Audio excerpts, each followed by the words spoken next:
This is Dr. George Sabo, Director of the Arkansas Archaeological Survey. Dr. Sabo, you've spent your entire career thinking and researching and studying the Mississippian people. Could you tell us a little bit about, help us understand how Spiro fits into this larger Mississippian world? Well, of course, the Spiro site is very well known as the location of the largest single concentration of sacred objects that were ever deposited at one site in the eastern woodlands. But that story provides only part of the picture of Spiro's importance.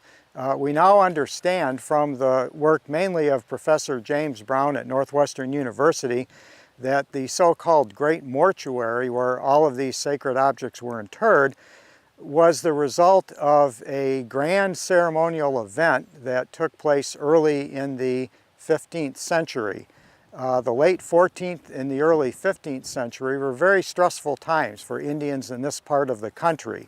The Little Ice Age climate changes manifested here in extensive and protracted drought, which had a devastating effect on Indian subsistence economies.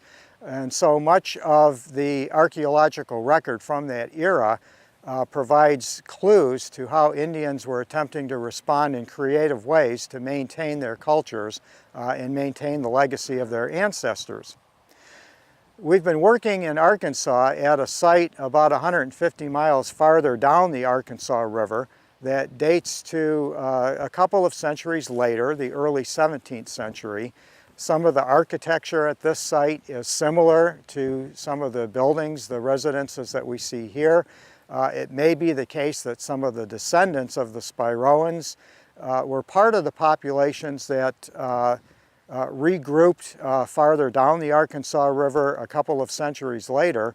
And what is very interesting is that the site we're investigating seems very clearly to be a cosmopolitan community. It's a site where evidently people who were the descendants of several regional cultural traditions came together, coalesced, regrouped as it were, in an effort to create a new life and to create new cultures in the face of a new world which now was beginning to include the presence of Europeans. Well, it sounds like very interesting and turbulent times, and sounds like they face some of the same stresses and challenges that we're looking at today. Well, they did indeed. There were social challenges, certainly with the environmental changes and the stresses that were being experienced. There were challenges to the political order, to the social order. People probably were even beginning to question some of their religious beliefs. And so the events of the time did result in a lot of rethinking and reorganization on the part of Indian communities. And this is what we're seeing evidence of at places like Spiro.